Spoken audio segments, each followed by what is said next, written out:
महाराष्ट्र नवनिर्माण सेना अणुशक्तीनगर विधानसभा विभाग अध्यक्ष रवींद्र शेलार यांच्या मार्गदर्शनाखाली प्रभाग क्रमांक 147 चे शाखा अध्यक्ष मंगेश पडवळ यांच्यातर्फे चेंबूर जवाहर मैदान येथे निर्माण करण्यात आलेल्या गणपती विसर्जन कृत्रिम तलाव परिसरात गणेश भक्तांसाठी आरती स्थळ निर्माण करण्यात आले।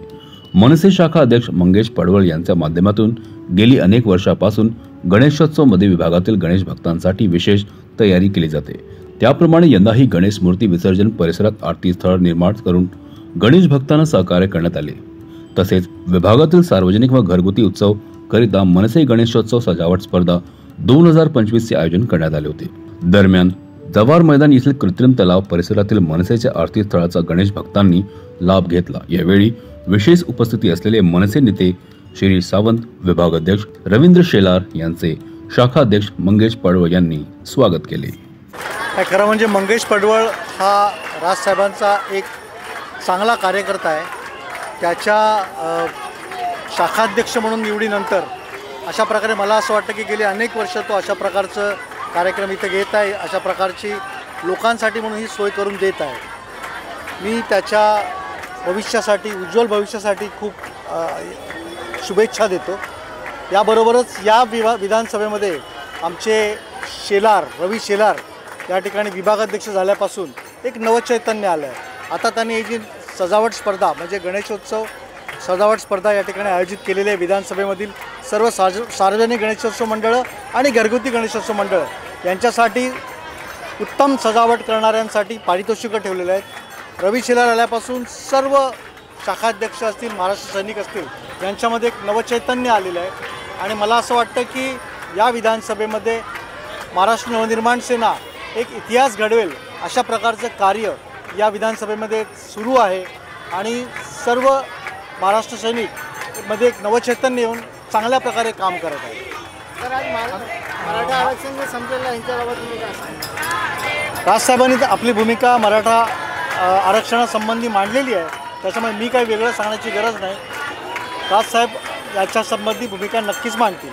पडवळ जे आमचे शाखाध्यक्ष आहेत त्यांनी या ठिकाणी भक्तिस्थळ आरतीस्थळ या ठिकाणी केलेलं आहे आणि गणेश भक्तांची गैरसोय होऊ नये म्हणून त्यांनी केलेला उपक्रम निश्चितच कौतुकास्पद आहे आणि अभिमानास्पद आहे।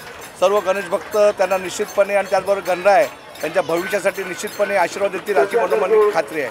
सर्वप्रथम मी सर्व गणेश भक्तांना गणेश उत्सवाच्या खूप खूप शुभेच्छा देतो आणि आज तुम्ही बघताय की आपण 1.5 दिवसाचे आणि आज गौरी गणपती विसर्जन आणि नंतर पुढे येणारा अनंत चतुर्थी अशा 3 दिवसांसाठी आपण इथे आपल्या गणेश भक्तांची कुठल्याही प्रकारची गैरसोय होऊ नये त्यासाठी त्यांच्या सोयीसाठी आपण इथे आरती स्थळ उभारण्यात आलेलं आहे। कारण आम्ही बघतो ज्यावेळेला गणेश मूर्ती आपली भक्त घेऊन येतात त्यावेळेस त्यांना ती मूर्ती हातात घेऊन त्यांना विसर्जन करावं, त्यांना आरती करावी लागते।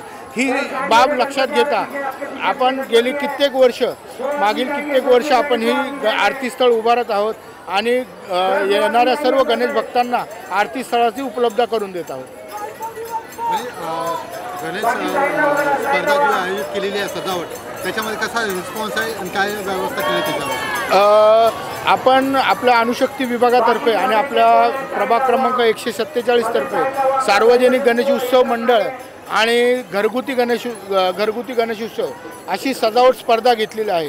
ह्या स्पर्धेमध्ये आपल्याला घरगुती मोठ्या प्रमाणात सजावट स्पर्धेचा मोठ्या प्रमाणात लोकांचा सहभाग लाभत आहे। आत्तापर्यंत आपल्याकडे 450 घरातल्या लोकांनी नोंद केलेली आहे की आम्हाला ह्या सजावटीमध्ये त्यांनी भाग घेतलेला आहे आणि उत्कृष्ट असे देखावे घराघरात सादर झालेले आहेत। त्याचप्रकारे विविध मंडळे आपल्या सजावट स्पर्धेमध्ये भाग घेतलेला आहे। ते मंडळ त्या आपले जे सजावट जे केलेले आहे ते आपल्याला व्हॉट्सअपवरती पाठवत आहेत, त्याप्रकारे आपल्याला त्यांचे अर्ज भरून देत आहे।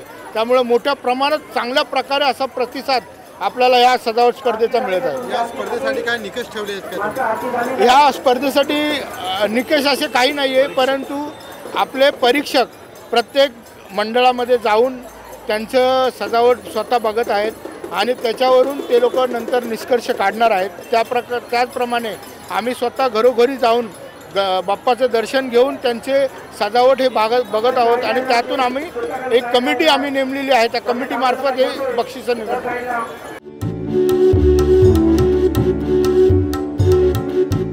CEN न्यूज, देश प्रदेश की ताजा तरीन खबरों के लिए CEN न्यूज को सब्सक्राइब करें और रहें पल पल की खबर से हर पल बाखबर।